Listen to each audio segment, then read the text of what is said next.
Do you wish you could operate more strategically? Has your boss ever said that you need to be more strategic?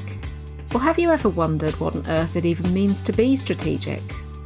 Welcome to The Strategic Leader, the podcast that helps you to be naturally strategic, with me, Gemma Bullivant, and my co-host, Fiona Craig. Strategy has become over-engineered and overcomplicated, to the point many of us think it's something far too clever or complex to ever master. But this is simply untrue, and we'll explore why. We'll demystify strategy, share practical tips to enable you to be naturally more strategic, to operate with more impact, and sit at the top table with confidence. Enjoy the show.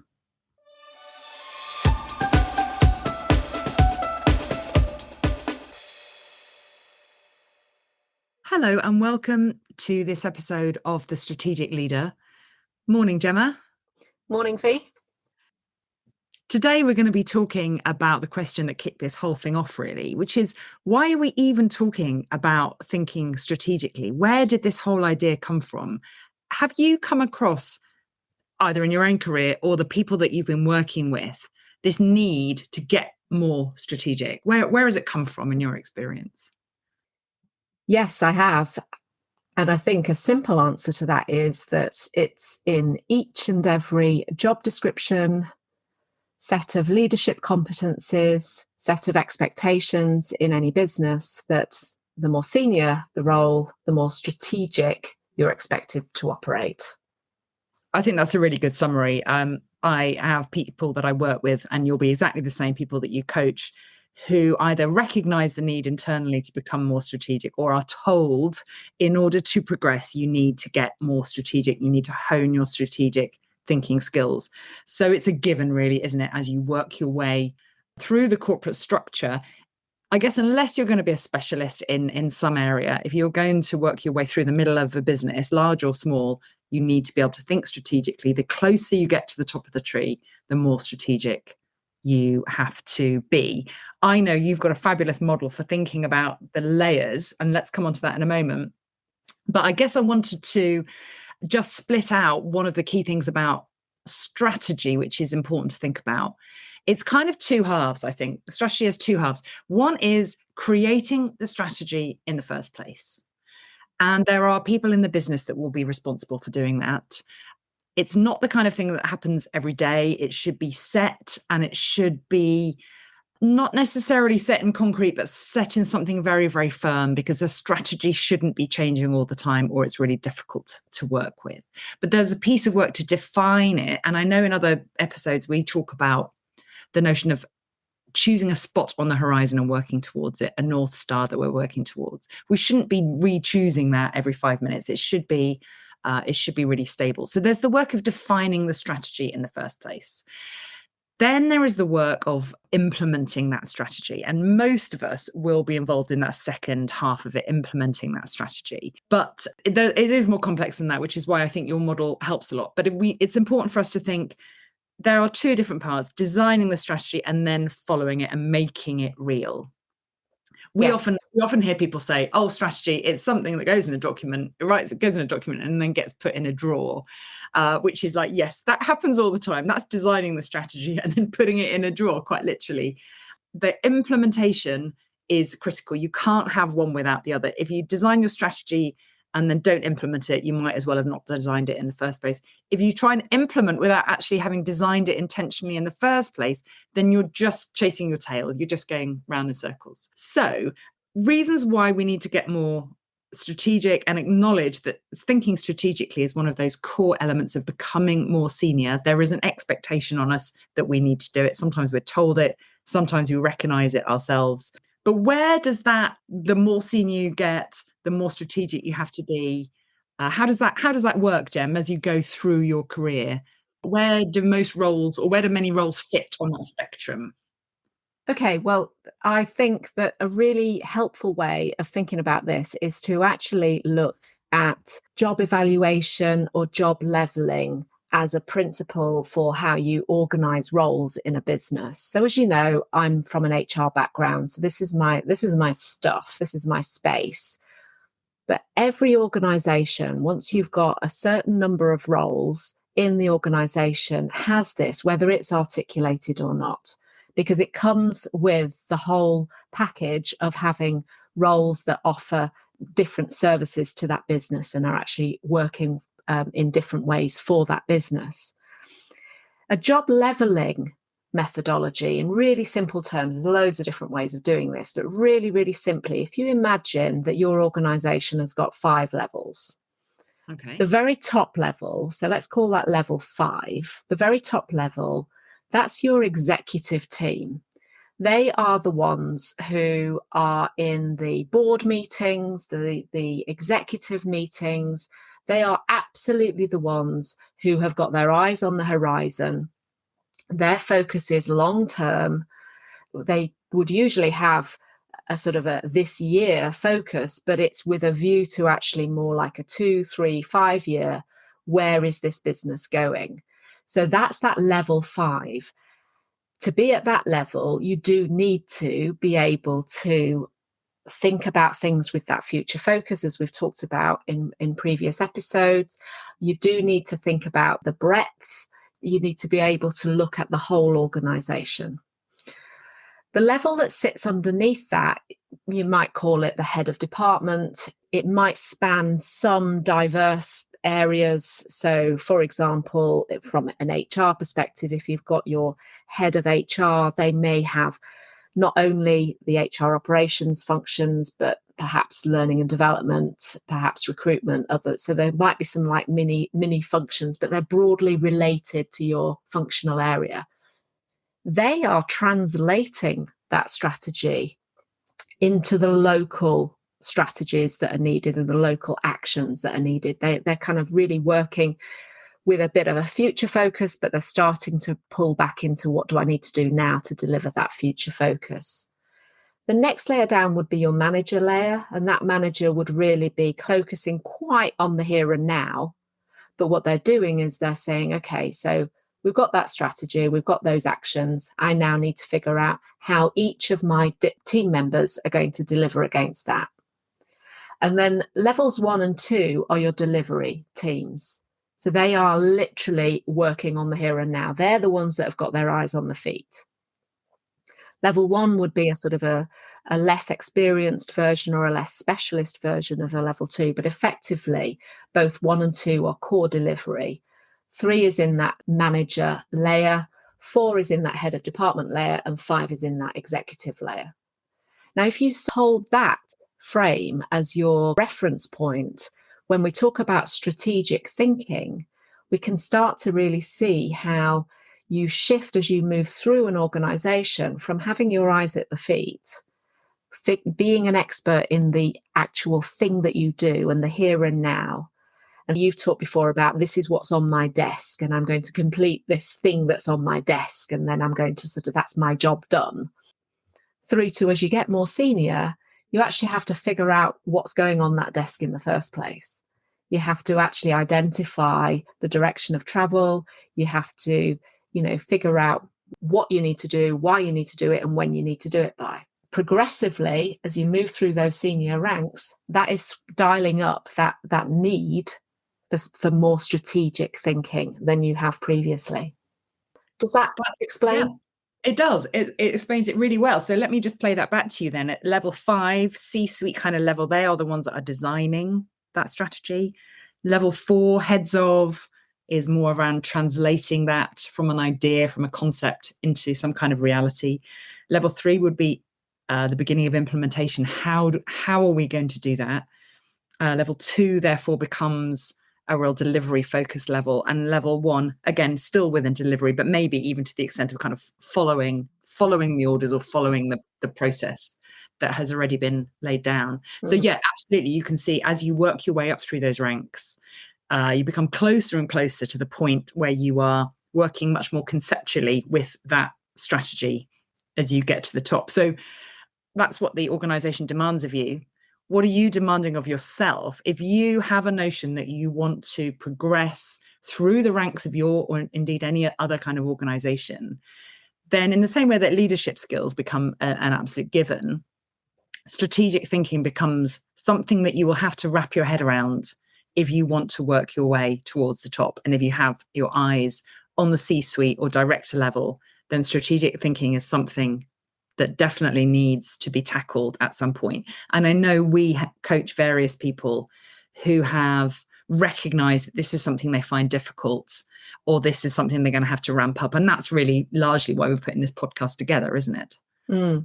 Yes. One thing that I think we maybe underestimate is that strategic thinking is something that you can do at any of those levels. Yes. The extent to which you've got strategic influence in a business at the lower levels is valid, because your role in that organization at those junior levels is to effectively get stuff done in the here and now. But there is absolutely nothing stopping you from understanding the strategic reasons why that thing that you're doing is important. There is nothing stopping you from being curious about the overall direction of travel of the business. And it's simply that the requirement for you to think in that way isn't there in quite the same way as it is when you're in a more strategic role. But you can actually be a quite strategic thinker at a junior level. It's just that the influence isn't there because it's not part of your role. Another way of looking at that, of course, is if we think about employee engagement. One of the things we know about engagement and motivation is that if we know the reason why we're doing something, we are more likely to do it well, do it with greater effort, and do it in a more engaged and happy state than if we are literally robotically doing something without knowing the purpose and the reason why. So there's already evidence there that even at the junior levels, you have got an appreciation of the strategic importance of any particular kind of area. I think that's, as you've just been talking, Gemma, I've written down a level one. You do need, you can certainly have that strategic awareness. I know that there is a strategy here and I know what it is, through moving up to an understanding. I understand how this works and I understand how it affects the choices we make, up through to influence. Up to level 5, C-suite, you have strategic responsibility. So your engagement with that strategy shifts as you go up those levels. But absolutely awareness that it's a thing. There will be one. There certainly should be one. Let's ask to see it if we don't get exposed to that strategy at a junior level. So yeah, that's a great idea. And I think, to pick up on your point around motivation, if we think about Dan Pink's work on motivation in his book Drive, mastery, autonomy, and purpose. The purpose is why does this organization exist? What are we here to do? Is a hugely important thing for anybody in the business to get their head around. And it becomes more and more important as you go up through the ranks. And you can flex your strategic muscle to, in terms of, when you're in a more junior role, you still can start to think about things in quite a strategic way.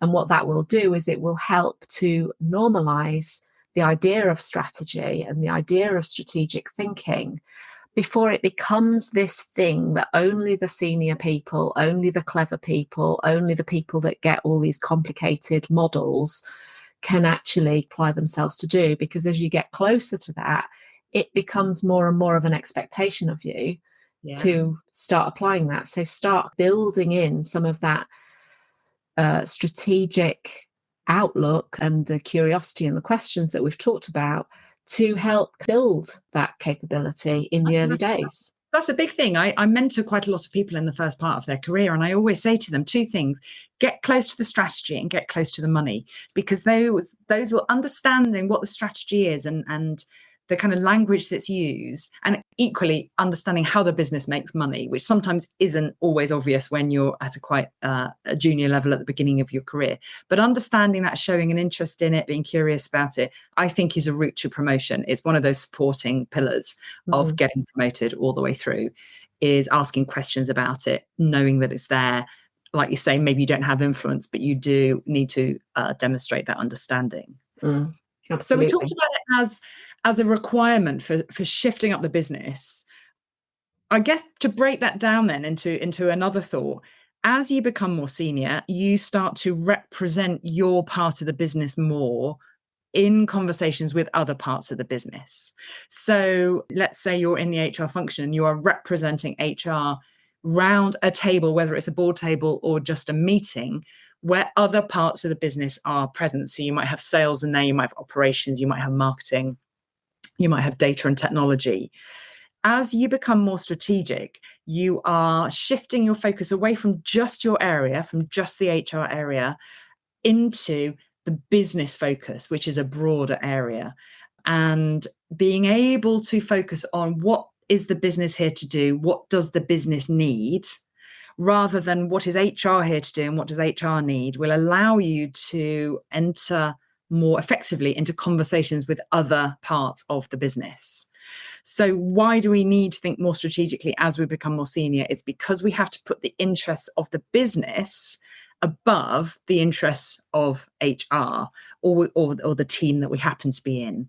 And we have to really shift our perspective from our own silo, because let's face it, sometimes we are siloed in certain organizations, from our own discipline into a blend of disciplines. We have to be able to share our point of view with all the other different disciplines. We also have to be able to accommodate their points of view. So it does demand that we raise our thinking up out of the detail of what we've got on our plate and what our teams have got on our plates, and raise our thinking up to more principle level, more strategic level, in order to have those conversations with other parts of the business. Because often it's not relevant, it's not useful, it's not helpful to bring too much of the detail of your area into those conversations where plenty of other disciplines or business units are represented. So being more strategic is getting more headline, is getting more top line, is getting more big picture. And it is necessary generally when you're talking outside of your business area. Definitely. And what was occurring to me as you were just talking through all of that was really early in my career. There's a really tangible example of how you can operate quite strategically, even when you don't have that strategic influence at that table. There were opportunities that I took to interconnect with other departments. And one example, this was with marketing. When I worked at Channel 4, I remember running a recruitment campaign. Now, this is back in the days when, you put your job adverts in a newspaper. So there'll be some younger listeners who may think that's a bit weird, but we'd put our job adverts in Monday's Guardian, and you had to actually think about artwork. You had to think about what the advert was saying, and it had to represent the organisation. So I was sitting there as a lowly level 1 to level 2 HR professional thinking, I probably need to go and talk to marketing about this, because this is their bag too. Brand team would certainly want to know about that. Yeah. Indeed.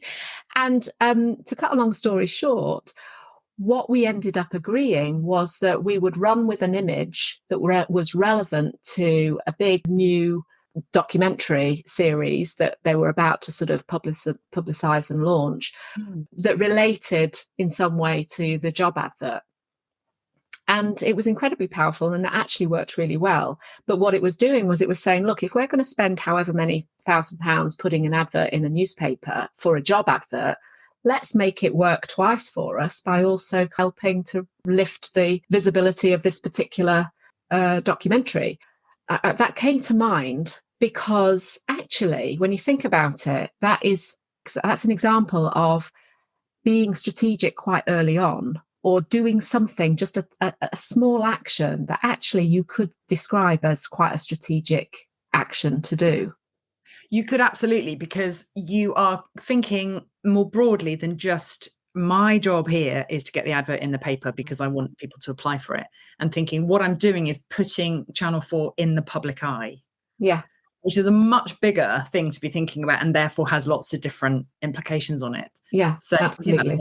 That's a great example. I can share an example of where I haven't got that right, of where I had opportunities that I didn't take. I remember when I joined my first senior leadership team, which was probably about 2004. So, I mean, that feels like forever ago. My first senior leadership team, and I was the marketing representative on that team. And I wasn't thinking strategically enough at that level for all kinds of reasons. And we'll talk about some of those reasons in other podcasts. I remember focusing very heavily on the detail of what was important to me and my team and what we were doing, and getting into quite a lot of technical detail that other people around that table didn't understand and certainly didn't care about. And I was demonstrating in spectacular style my absolute laser focus on my own part of the business. I was losing them. They were getting bored. They were going, well, clearly she's kind of lost the point of why we're having this conversation, which is marketing really only exists in relation to the business as a whole. And that was the conversation I should have been having. I shouldn't have been going down to nth amount of detail in how we were planning our campaigns and what adverts we were putting in what newspapers on what days. I didn't raise my thinking up enough, and it prevented me from entering that conversation at the level I should have done with other parts of the business. So you've got a great example there. I've got a great example of what not to do. Why do we need it? It enables us to have broader conversations focused on the business as an entity, not my department as an entity.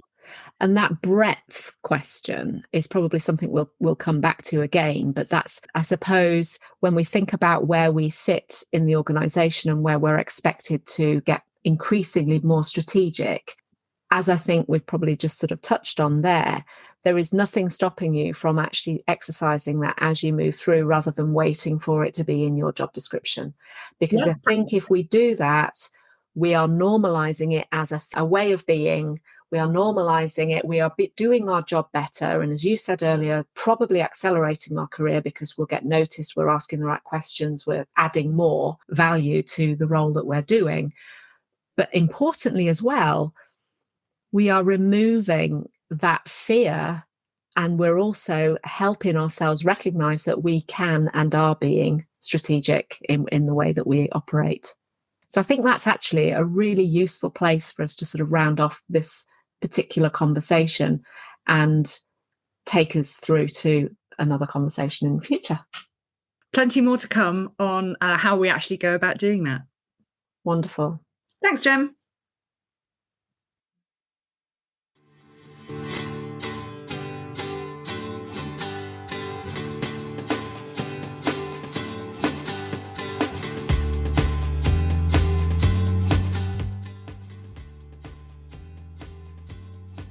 Thank you for listening to this episode of The Strategic Leader.